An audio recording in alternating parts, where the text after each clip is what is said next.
Deuxième partie de l'Africa Newsroom. Je suis toujours avec Hamidine Kane, docteur en économie et en intelligence économique. Antoine Louis Rodriguez Kendrick, écrivain. Blaise Ndoumbe Youm, psychothérapeute et chef d'entreprise. Nous parlions donc de cette tentative de coup d'État ce matin à Libreville. L'armée, en tout cas 5 militaires qui ont investi les locaux de la RTG.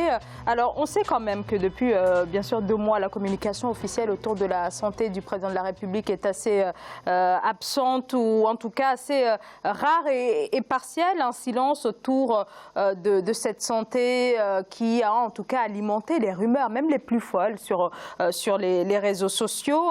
Alors le 31 décembre, le président est quand même apparu à la télévision pour les vœux de 2019, mais une prise de parole qui visiblement n'a pas convaincu. Alors effectivement, ça a ôté le doute parce que beaucoup craignaient que le président soit décédé depuis maintenant 2 mois et demi. Alors il est apparu, donc ça a ôté effectivement le doute, mais néanmoins, il y a toujours ces interrogations autour de sa santé qui continuent, qui perdurent, Blaise.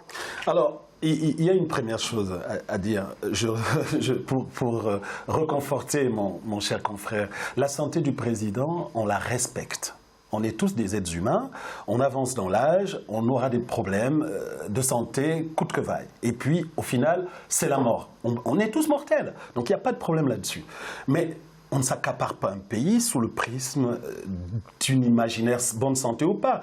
Ça fait partie des choses qui sont prévues par la Constitution.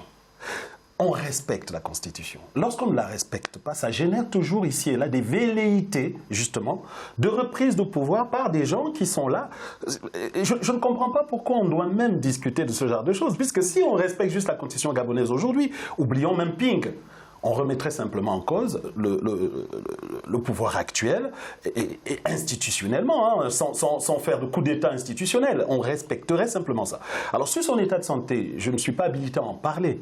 On observe simplement qu'effectivement, il n'a pas convaincu son propre peuple, qui doute depuis 2 mois de cet état. Et j'ai l'impression d'ailleurs qu'on a du mal à s'adapter aux réseaux sociaux, à cette technologie actuelle. Tout va vite aujourd'hui. On n'est plus dans un monde où on pouvait noyer des informations ou les cacher.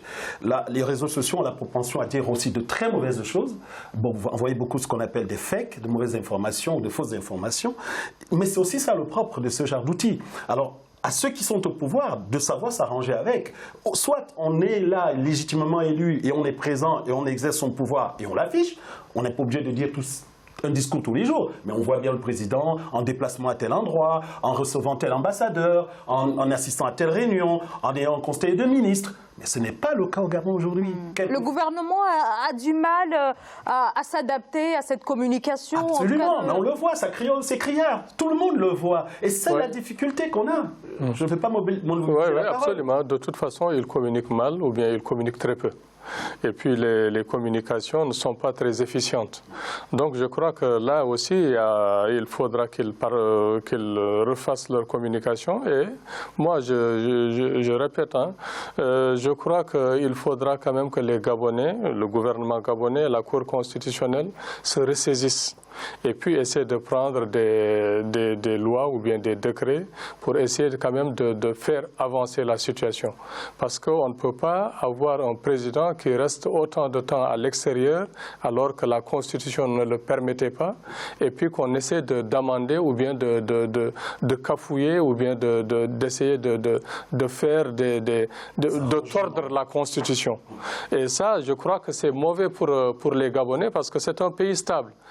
Tous les Africains veulent la stabilité parce qu'on ne veut pas d'instabilité, parce qu'on a vu que notre continent, c'est le continent où il y a le plus de guerre, il y a le plus de misère et où le niveau de vie est le moins bon. Donc pour éviter tout ça, pour éviter aussi que les militaires s'emparent du pouvoir, il faudra que justement la Cour constitutionnelle et puis le gouvernement en place se saisissent justement de cette affaire qui est venue aujourd'hui pour essayer de faire avancer le dossier et puis pour que les Gabonais en voient plus clair là-dessus. Antoine Kendrick, s'agissant de la santé du président Ali Bongo, moi la question que je me pose, quel est le dirigeant ici au monde qui a eu la capacité et la possibilité de publier son bulletin de santé au vu et au su de tout le monde. Je me souviens encore de l'époque Mitterrand. Quand il était atteint de cancer, personne n'en parlait. Mais ceux qui ont osé en parler dans les couloirs, ils ont tout de suite été emprisonnés. D'autres ont été poursuivis. Parce qu'il s'agit d'un homme d'État. On ne peut pas publier ces bulletins de santé comme ça. Alors, depuis, il y a quand même du changement, justement. Après Mitterrand, ça a posé beaucoup de questions. Ça a posé beaucoup de questions, mais il faut maintenir cette opacité. À ma connaissance, actuellement, aucun président, ni des pays développés, ni de pays africains, n'a tendance à publier ces bulletins de santé. Donc, tenons-en là-dessus. Aujourd'hui. Alors, est-ce que ça ne doit pas évoluer, justement? Mais justement. On veut bien que ça évolue, mais pour l'instant, c'est le statu quo. Le président Talon en a quand même parlé. Hein, le président Talon, c'est un novice au pouvoir. Oui. Il est même contesté chez lui aussi. Absolument. Mais donc, voilà. Donc, pour l'instant, laissons d'abord le pauvre président se rétablir. Les institutions sont là. Patientons un peu. Regardons ce qui va devenir du président Bongo. S'il n'est pas établi, les institutions prendront une autre décision. Vous lui donnez combien de temps, alors, si on va à votre rythme? Je ne peux pas lui donner du temps. Je lui laisse simplement le temps de se rétablir tranquillement. Plus on va vite en besogne, plus on pousse que des putschistes viennent là se manifester. Non, c'est l'inverse. Ouais. Je suis désolé, c'est l'inverse. C'est plus on torture la Constitution telle qu'elle est là, plus ça provoque des velléités chez les uns et les autres. Mais on voit très bien. Soyons patients. Mais je le suis, je suis africain. Nous la patience fait partie. Pressés. Non. Chez nous en Afrique, pas du tout. Les États occidentaux ont mis des siècles pour aboutir à ce système actuel. Absolument. Nous sommes encore au début. Oui, mais ça ne nous donne aucune excuse dans la... on ne peut pas aller mais c'est là où je demande ces excuses-là. On le fait déjà. Qu'on comprenne qu'il s'agit d'un début, d'un départ. On n'est pas encore là. Hein. On atteindra le rythme des Européens dans 2 siècles, en 3 siècles. Non, je ne suis pas d'accord avec ce raisonnement. D'abord, on utilise les mêmes technologies aujourd'hui. On n'a pas attendu 2 siècles pour utiliser les leurs. Nous avons notre mentalité africaine, je le concède. Nous ne sommes pas aussi doués qu'eux. Non, je suis désolé. Non, pour le moment. Non, je suis désolé. Mais où sont les preuves? Qu'est-ce que nous avons? Non, je suis pas du tout d'accord. Vous permettez? Je ne suis pas d'accord avec ça. On ne va pas refaire l'égyptologie ici. On ne va pas refaire l'égyptologie. Là, vous insultez quand même quelques penseurs africains publiquement. Nous en avons quelques-uns. Non, je dis vous insultez quelques-uns. Non, je n'insulte personne. Je dis simplement vous insultez ce qui est réel chez nous. Vous insultez Cheikh Anta Diop en disant ce que vous dites. Oui. Donc, je suis en train de vous dire une chose. Vous insultez aussi Gomez, un homonyme à vous, qui en parle. L'Afrique a connu... Quel Gomez? L'Afrique a connu des périodes beaucoup plus fastes que la période coloniale. Oui. D'accord. L'Afrique ne naît pas dans la période coloniale. L'Afrique, elle est bien plus vieille que cela, si on considère, et vous êtes d'accord avec moi, que c'est le berceau de l'humanité par ailleurs. On a connu des démocraties en Afrique, à l'image de ce qui se faisait dans cette Afrique-là. Donc on a une autre façon aujourd'hui, avec le contact des Occidentaux qui nous apportent leur conception de la démocratie, à eux, qui ne s'adaptera jamais à la nôtre. On a notre mentalité. On va revenir un petit peu sur les événements et puis ensuite on va continuer d'en parler. Alors pendant plusieurs heures, c'était donc ce matin, le message des militaires a été diffusé en boucle. Ils ont appelé le peuple à se lever contre, je cite, les conservateurs acharnés du pouvoir, et au même moment, des coups de feu ont aussi été entendus autour de la RTG sur le boulevard Triomphal dans le centre donc de la capitale. Libreville qui a fonctionné au ralenti toute la matinée. Les habitants, eux, sont restés calfeutrés chez eux, évitant donc de sortir dans l'attente de voir la situation se décanter. Nathalie Maud revient sur le fil des événements. Le message a été diffusé avant l'aube sur les ondes de la radio-télévision gabonaise. Des militaires installés derrière un micro ont annoncé la mise en place d'un conseil national de la restauration et dénoncé le message du président Ali Bongo Ondimba, retransmis le 31 décembre dernier. Les militaires ne parlent pas directement de coup d'État, mais la déclaration laisse peu de place au doute. Chers compatriotes, le message à la nation du chef de l'État, Ali Bongo Ondimba, visant à clore rapidement le débat sur sa santé, a plutôt renforcé les doutes sur sa capacité à assumer les lourdes charges liées à la fonction de président de la République. Dans quelques heures, nous mettrons en place un Conseil national de la restauration après consultation de toutes les forces vives de la nation, afin d'assurer la continuité de l'État et garantir au peuple gabonais une transition démocratique. Les mutins se présentent comme le mouvement patriotique des jeunes des forces de défense et de sécurité. Le chef du groupe, qui avait prononcé l'appel au soulèvement à la radio, a été arrêté et 2 membres du commando ont été tués.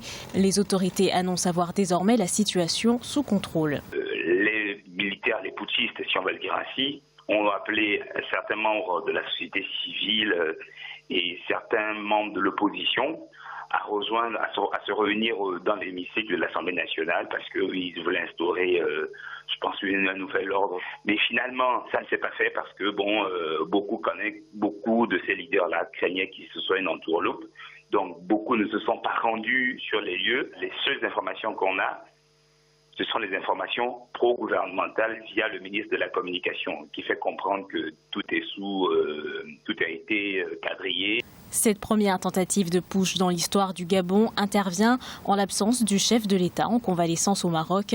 L'Union africaine a réagi par la voix de son président de la commission, Moussa Faki Mahamat, qui a affirmé sur son compte Twitter son opposition à toute forme de changement anticonstitutionnel.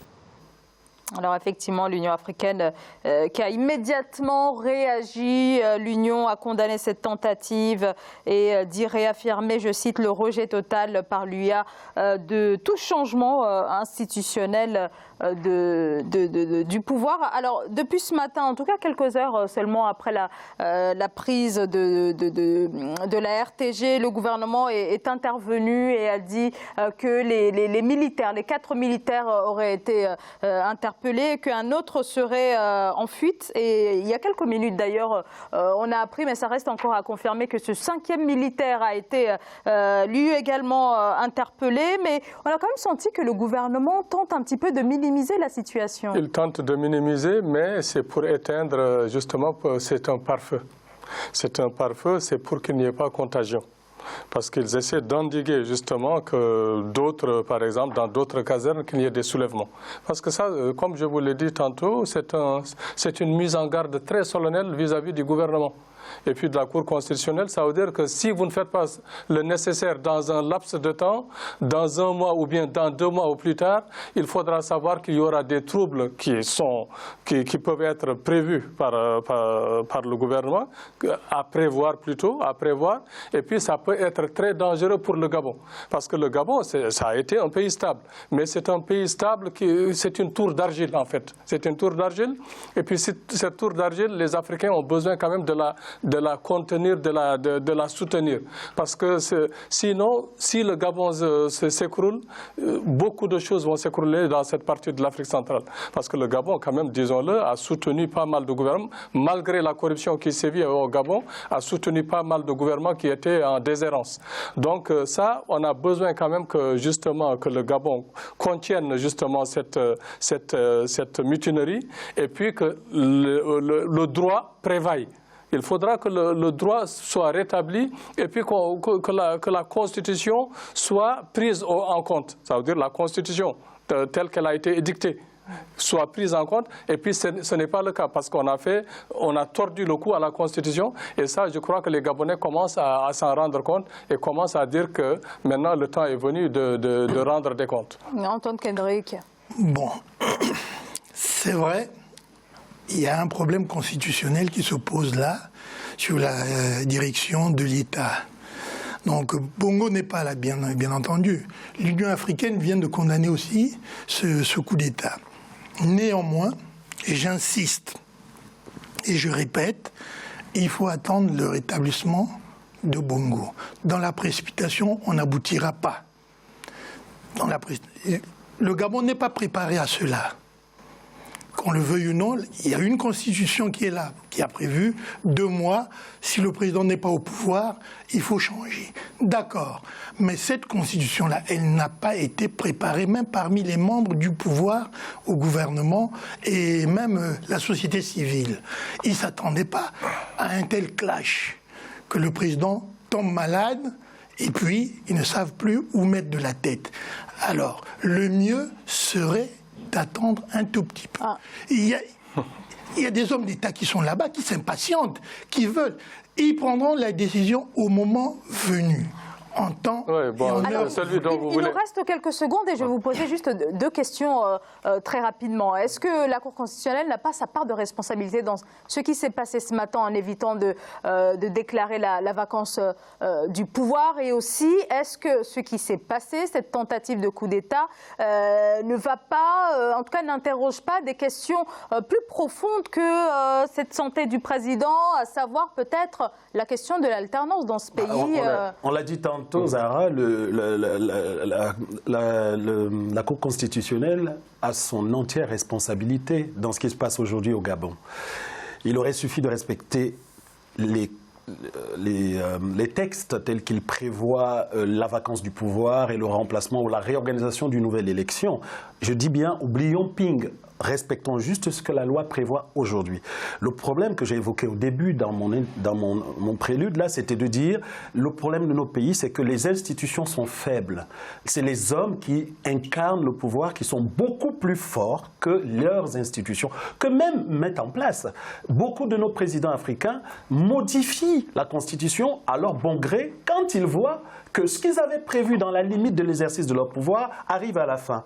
Et qu'ils se rendent compte qu'ils ont encore la force ou l'envie d'y aller, ils torturent cette Constitution. Donc du coup, qu'est-ce que ça crée chez les autres? Ils ne vont pas passer le temps à attendre que des gens, eux, parce qu'ils sont au pouvoir et ont les armes, bafouent la Constitution et que les autres attendent. Alors je sais que vous voulez tous intervenir. Malheureusement, on arrive au terme de cette partie. On aura bien sûr l'occasion de revenir sur ces événements au Gabon. En tout cas, le gouvernement assure encore ce soir avoir le contrôle sur la situation. Antoine Louis Rodriguez Kendrick, vous devez malheureusement nous quitter. Je vous remercie d'avoir pris part à ce décryptage, à ce débat sur ces événements qui se sont déroulés ce matin à Libreville. Un grand merci à vous. Merci. Et quant à nous, on va se retrouver dans quelques minutes et nous parlerons du report de l'annonce des résultats des élections générales en République démocratique du Congo. À tout de suite.